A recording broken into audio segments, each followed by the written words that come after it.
Lakshmi Srinivasa jewelleries proprietors Duggi Srinivasarao, Duggi Abhinay, IT hub ఎదురుగా Yellandu cross road, Khammam.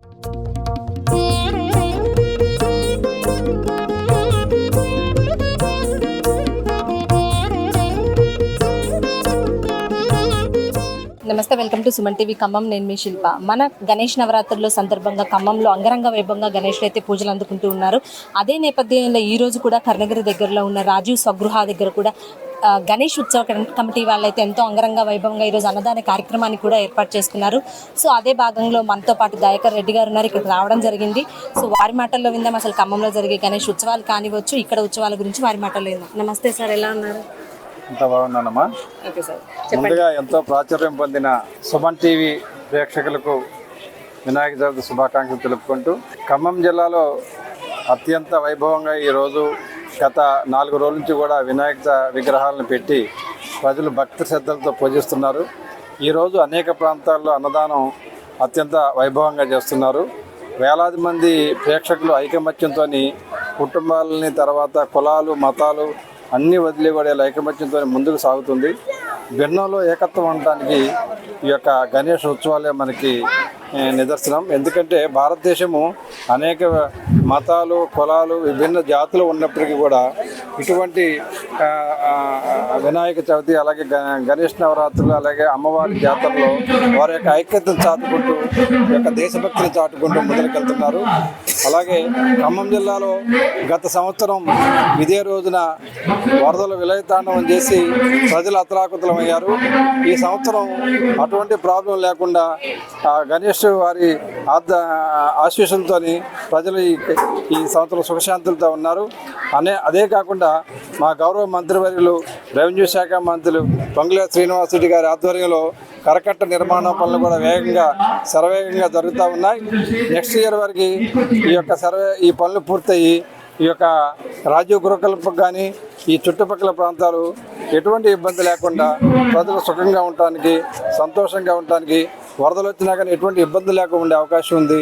ఆ భగవంతుడు వచ్చే సంవత్సరం వరకు ఈ కరకట్టను పూర్తి చేసి ఇక్కడ ప్రజలను చల్లగా చూడాలని మనస్ఫూర్తిగా కోరుకుంటున్నాను.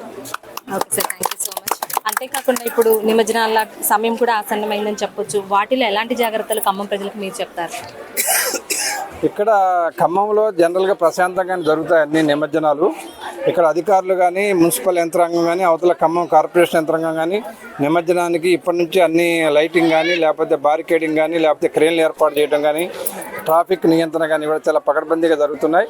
ఈ సంవత్సరం కూడా ఎటువంటి అవాంతరాలు లేకుండా నిర్విఘ్నంగా కొనసాగుతుంది ఈ యొక్క గణేష్ యాత్ర. సో రాజీవ్ గృహకల్పాల్లో ఏర్పాటు చేసిన గణేష్ ఉత్సవ కమిటీ వారితో ఉన్నాం. ఇది 14 సంవత్సరాలుగా వారు ఇలా మండపాలను ఏర్పాటు చేసుకుని గణేష్ నవరాత్రులు సెలబ్రేట్ చేసుకుంటూ ఉన్నారు.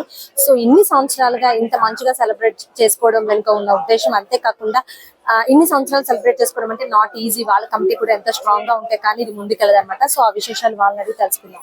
హాయ్ అండి, మీ పేరు? నిఖిల్. చెప్పండి. మీరు అంటే ఇక్కడ చూస్తుంటే కనిపిస్తుంది అంటే గణేష్ మాలధారణ కూడా చేసినట్టు. సుమారు ఎంత మంది చేసుకున్నారు ఇక్కడ మాలధారణ? 13 to 15 మెంబర్స్ చేసుకున్నారు మాట. ఓకే, ఎలా జరుపుకుంటూ ఉంటారు ఇక్కడ గణేష్ నవరాత్రులు? 14 ఇయర్స్ నుంచి చాలా గ్రాండ్ గా చేస్తున్నాం అనమాట. ఫస్ట్ మన కాలనీలో స్టార్ట్ చేసింది మనమే అనమాట. మనం చూసి ఇంకా చాలా మంది స్టార్ట్ చేశారు. అలాగే 14 ఇయర్స్ నుంచి మన కమిటీ వాళ్ళు ఒక 15 మెంబర్స్ చాలా సపోర్ట్ గా ఉండడం బట్టి ఇదంతా జరుగుతుంది.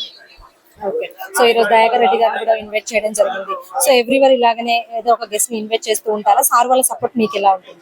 సార్ వాళ్ళ సపోర్ట్ చాలా బాగుంటుంది. మాతో ఎప్పుడు ఏ హెల్ప్ ఉన్నా చేసి పెడతారు అనమాట.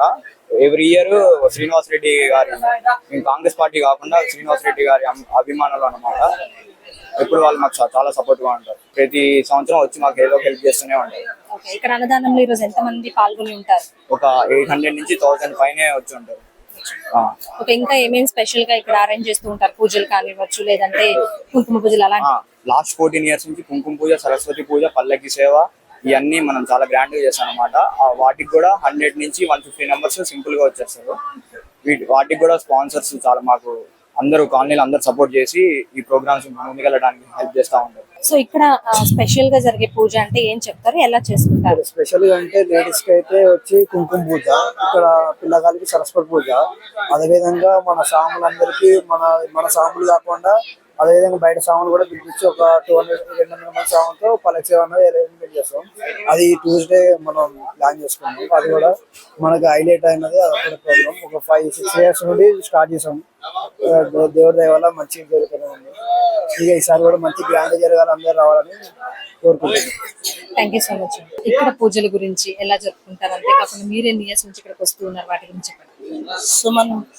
సుమన్ టీవీ ప్రేక్షకులకు నమస్కారం అండి. ఇక్కడ 14 సంవత్సరాలుగా గణపతి ఉత్సవాలు జరుగుతున్నాయి.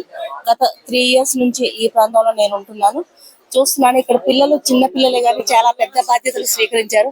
అందరూ 20-25 సంవత్సరాల లోపు పిల్లలే. చాలా బాగా నిర్వహిస్తారు. ఎవ్రీ ఇయర్ ఇక్కడ కుంకుమ పూజలు చేస్తారు. బాగా అందరినీ గ్యాదర్ చేస్తారు. చాలా బాగా చేస్తారు. అలాగే మహిళలకు ముగ్గుల పోటీలు కూడా నిర్వహిస్తారు. వాళ్ళకు బహుమతులు ప్రదానం చేస్తారు. చిన్నపిల్లలకు సరస్వతి పూజ చేయిస్తారు. వీళ్ళ నిర్వహణ ఎంత బాగా అందరినీ పిలిచి పేరు పేరున పిలిచి చాలా బాగా నిర్వహిస్తారు. ఇక్కడ వాతావరణం అనుకూలించినా అనుకూలించకపోయినా వాళ్ళు చేసే ప్రతి ప్రోగ్రామ్ మాత్రం ఎక్కడా వదిలిపెట్టరు. చాలా చక్కగా చేస్తారు. అలాగే అన్నదాన కార్యక్రమం కూడా ఉదయం 4-4:30 నుంచి స్టార్ట్ చేశారు. చాలా చక్కగా వంటలు అన్ని హైజీనిక్ గా చేస్తూ అందరికి ఇక్కడ ఉన్న దాదాపు 1000-1500 మందికి కూడా వీళ్ళు భోజనాలు పెడతారు ఈ రోజు. అలాగే పల్లకి సేవ చాలా బాగా జరుగుతుంది. నేను ఫస్ట్ టైం ఇక్కడ చూశాను పల్లకి సేవ, ఇంకెక్కడ చూడలేదు. చాలా బాగా చేస్తారు ఆ రోజు పల్లకి సేవ. అలాగే ఊరేగింపు ఉత్సవాలు చాలా బాగా నిర్వహిస్తారు. ఇక్కడ అన్ని రకాల ప్రజలు ఉన్నారు, కానీ అందరూ కూడా చాలా చక్కగా పాల్గొంటారు, చేస్తారు. ఈ పిల్లలకు చాలా హెల్ప్ఫుల్ గా ఉంటారు. ఈ కాలనీ చాలా మంచిగా అభివృద్ధి చెందాలని ఆ భగవంతుని ప్రార్థిస్తున్నాను. సో ఈ రోజు ఇక్కడ రాజు గృహకల్పాలో పెట్టిన వినాయకుడి విగ్రహం దగ్గర ఈ రోజు అన్నం ప్రదాతగా ఉన్నారు మహేష్ గారు అన్నమాట. సో వారితో మాట్లాడి ఎన్ని సంవత్సరాలుగా ఇక్కడ నిర్వహిస్తూ ఉన్నారు, సో ఇలా ఎన్ని సంవత్సరాలుగా వాళ్ళు పార్టిసిపేట్ చేస్తూ ఉన్నారని వాళ్ళ మాటల్లో విన్నారు. నమస్తే అండి. నమస్తే అండి. ఇది కర్ణగిరి రాజగురు కల్ప మెయిన్ సెంటర్ లోని విగ్రహం అండి. గత 14 సంవత్సరాలు, ఇది 13 సంవత్సరాలుగా నిర్వహించి ఇది 14వ సంవత్సరం అంగరంగ వైభవంగా చేసుకుంటున్నాం. అదే విధంగా ఈ ఏరియాలో ఎక్కడ లేని విధంగా మా దగ్గర ఎక్కువ గణపతి స్వాములు మాలదారులు ఎక్కువ ఉంటారండి. యూత్ ఎక్కువగా కలిసి అన్ని సాంస్కృతిక కార్యక్రమాలు అన్నదానంతో పాటు భక్తి శ్రద్ధలతో నిర్వహించుకుంటామండి. ఈ సంవత్సరం మాకు అన్నదాన కార్యక్రమాన్ని దేవుడు మాకు అవకాశంగా కల్పించి మాకు ఈ అన్నదానం చేయించడానికి దేవుడు కల్పించడానికి చాలా ఆనందంగా ఫీల్ అవుతున్నాం. ఓకే, అంటే మీరు ఏదైనా కోరిక కోరుకుంటే నెరవేరడం జరిగిందా? అన్నదానం అలాంటివి ఎక్కువగా మొక్కుకుంటూ ఉంటారు విగ్రహాలు దాతలు అలాంటివి. సో మీకెందుకు చేయాలి అనిపించింది ఇక్కడ? అసలు కోరుకోవడం అనేది పక్కన పెడితే మనం ఇలా ఉన్నామంటే ఆ భగవంతుడితోనే అండి. ఎలా ఉన్నా కానీ ఇవాళ మంచిగా ఉన్నాం, ఆ ఆయురారోగ్యాలతో మా అమ్మ మా నాన్న మేమందరం కూడా మంచిగా ఉండి ఆరోగ్యంతో ఇట్లా ఉన్నామంటే ఆ భగవంతుడి దయతోనే. మా ఉద్దేశంతో ఇప్పుడు ఇచ్చాము, మళ్ళీ ఆ భగవంతుడు ఏదైనా అవకాశం కల్పించి ఆయన చల్లగా చూస్తారని ఆశాభావం. థ్యాంక్ యూ అండి.